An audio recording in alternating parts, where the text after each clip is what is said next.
1m83, 150 kg. 1m85, 135 kg. J'entends dans l'oreillette qu'on aurait trouvé un successeur au pilier droit international Winnie Antonio. Peu importe ses mensurations, a priori, tous les sites ont leur avis sur la question. Une chose est sûre, c'est qu'il est solide. Tongien d'origine, après 5 ans passés en France, Tevita Tatafu est sélectionnable pour le 15 de France. Il fait partie de ces phénomènes physiques qui sont recherchés dans le rugby et surtout dans le rugby pro. Autant te dire qu'il attire les convoitises de plein de clubs de top 14. Tevita Tatafu, le 3e ligne de l'UBB qui met des misères?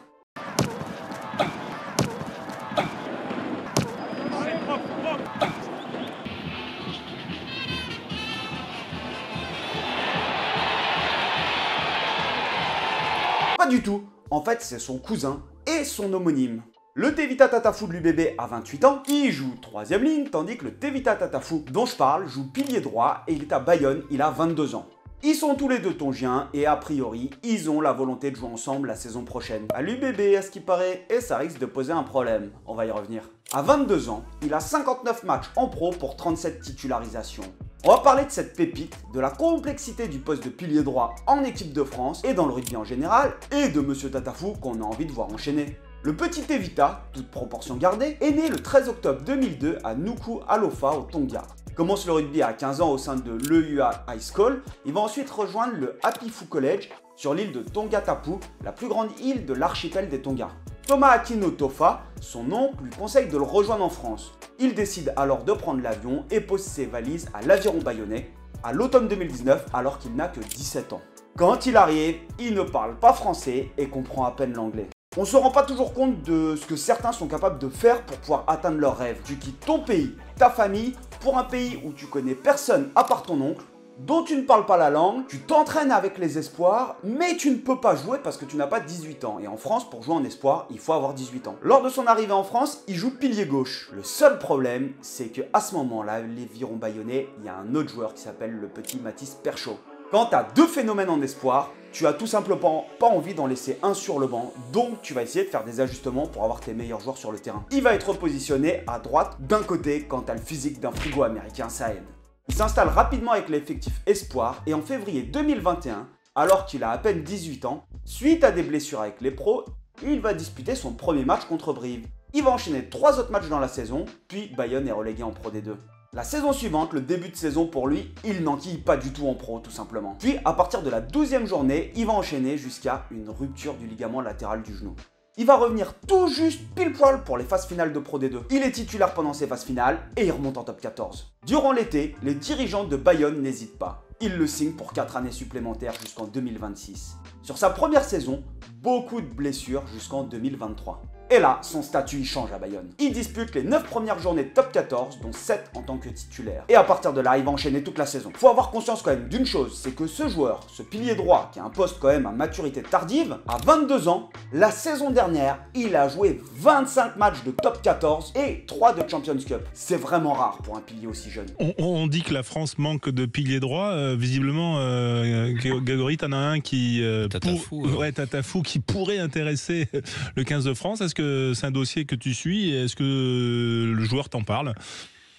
Oui, bon, on a déjà longuement échangé avec William Servat à son sujet. Voilà, aujourd'hui, Tevita n'est pas éligible pour l'équipe de France. Voilà, c'est un garçon qui n'a que 21 ans, qui a toutes les qualités pour prétendre au plus haut niveau. Quand Grégory Pata, son manager, en parle, il ne tarit pas d'éloges dessus. Tevita a franchi un cap la saison dernière. Il a toutes les caractéristiques pour le rugby moderne. Il est explosif avec le ballon, il est dominant, il met de l'intensité sur chaque collision, ses adversaires ont mal. C'est un point d'ancrage super intéressant pour notre équipe. Et n'oublions pas son jeune âge. Avoir déjà ce potentiel et ce temps de jeu à cet âge, ça augure un avenir intéressant. Et produire des performances comme ça, il faut avoir conscience que c'est extrêmement compliqué. Quand tu pèses 140, 145 ou 150 kg, être capable d'avoir des intensités courues pour être aux 4 coins du terrain et avoir cet enchaînement de phases où tu combats et tu cours, mais c'est un vrai parcours du combattant. Des piliers de 150 kg, il y en a plein. Des piliers de 150 kg capables d'avoir l'agressivité, la dextérité et surtout le physique, le cardio pour pouvoir tenir ces intensités-là, il y en a beaucoup moins. Et c'est assez drôle parce que Grégory Pata, il en a eu un autre sous ses ordres. Winnie Antonio à La Rochelle. Et évidemment, quand t'as un bébé comme ça qui avale des kilos de pâtes, t'as envie qu'il fasse attention à son poids pour être plus performant. Et pour Winnie, ça n'avait pas du tout fonctionné. L'intéressé le dit lui-même, je suis très bien où je suis, sans me prendre la tête, sans être obligé de me priver de manger pendant 24 heures pour être au bon poids le lendemain. J'ai toujours été habitué comme cela et ça marche bien. Donc avec Tevita Tatafu, Grégory Pata, il a eu une autre approche. On lui cassait les bonbons avec son poids, mais quand on l'a lâché avec ça, il était mieux dans sa tête et son rugby. On a pris cette option avec Tevita, tout en le cadrant un minimum. Si cela marche, tant mieux, parce qu'on en a connu des piliers qui étaient affûtés en fin de saison, qui étaient capables de courir partout, etc. Les mecs, ils rentrent dans leur famille ou au bled pendant 2 mois et tu les vois arriver, t'as l'impression de voir un paquet de loukoum. Tu sais que les mecs, ils ont pas fait que sucer des glaçons et manger du quinoa. La particularité des postes de première ligne en général, et particulièrement des piliers, c'est qu'on a 900 kg de barbac en face qui pousse et 900 kg derrière. Il faut être solide. Et particulièrement chez les piliers droits, parce que eux, ils sont encastrés entre le talonneur et le pilier gauche, et donc ils reçoivent 2 fois plus de pression. C'est pour cela que généralement, les piliers droits sont un peu plus grands et un peu plus costauds que les piliers gauches. Après, j'ai l'impression qu'ils sont juste tous énormes maintenant. Mais on s'aperçoit quand même que le profil de pilier droit est un profil assez rare dans le rugby professionnel et qui est très recherché. Parce que des piliers droits, on en a, mais des piliers droits capables de dominer physiquement leur adversaire et d'avoir une bonne tenue en mêlée, c'est plus rare. Quand on prend Dorian Aldeguerri, il a été souvent montré du droit pour sa tenue en mêlée. Et pourtant, c'est un excellent joueur de rugby. Il est capable de tenir sa mêlée. Mais en revanche, il a pris quelques pénalités avec le 15 de France en mêlée. Après, j'ai envie de dire qui est capable de dire ce qui se passe réellement dans une mêlée. Parce que l'arbitre, il siffle. T'as un pilier qui se relève en rigolant et l'autre qui est là en train de râler mais j'ai rien fait. Et t'as celui qui se fend la gueule, qui savait même pas que la pénalité elle allait être pour lui. Bref, si des experts disent que Tevita Tatafu a une bonne tenue en mêlée avec son 1m85 et ses 150 kg, perso, je leur fais confiance. L'autre aspect de ces piliers droits, c'est qu'ils ont été souvent utilisés que comme des gros ruckers, c'est-à-dire comme des profils qu'on va utiliser surtout pour venir déblayer dans les rucks. On s'aperçoit qu'avec la densification des défenses et le fait qu'il y a de moins en moins d'espace et qu'il faut dominer ces collisions, quand tu fais 150 kg et que tu te lances sur 5 mètres, tu sais que tu vas dominer légèrement la collision, que tu vas peut-être avancer de 3, 4, 5 mètres avant de tomber. Et donc on s'aperçoit que les piliers droits touchent beaucoup plus de ballons maintenant qu'avant. Et en plus, maintenant avec le nombre de ballons qu'ils touchent, ça devient aussi des manipulateurs. Et ça, Tevita Tatafu, il sait faire. Il répond plus que très bien dans les attentes de la spécificité au poste, c'est-à-dire la mêlée, la touche et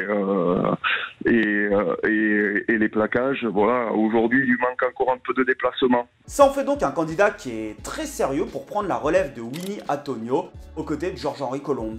Parce que Winnie Atonio, il a 33 ans si je ne me trompe pas, et s'il pousse jusqu'à la prochaine Coupe du Monde, ça nous amène quand même à 36 ans, voire 37 ans. Alors on en a tous vu des piliers qui sont capables de tenir jusqu'à 37 ans sans se blesser. Mais la question c'est s'il le tient pas. Son avenir en club, on en parle de Tevita. Il est sous contrat à Bayonne jusqu'en 2026, mais lui il a envie de jouer avec son oncle à l'UBB. Pour l'instant, à l'UBB à ce poste-là, il y a Ben Tamaifuna, qui vient d'ailleurs de prolonger et il vient d'avoir 33 ans. Et pour le lâcher, normalement l'UBB, il serait dans l'obligation de payer 500 000 €. Côté basque, ils ont pas envie de le lâcher. En tout cas, je suis réellement curieux de savoir ce que ça va donner et j'aimerais bien voir s'il va enquiller en équipe de France.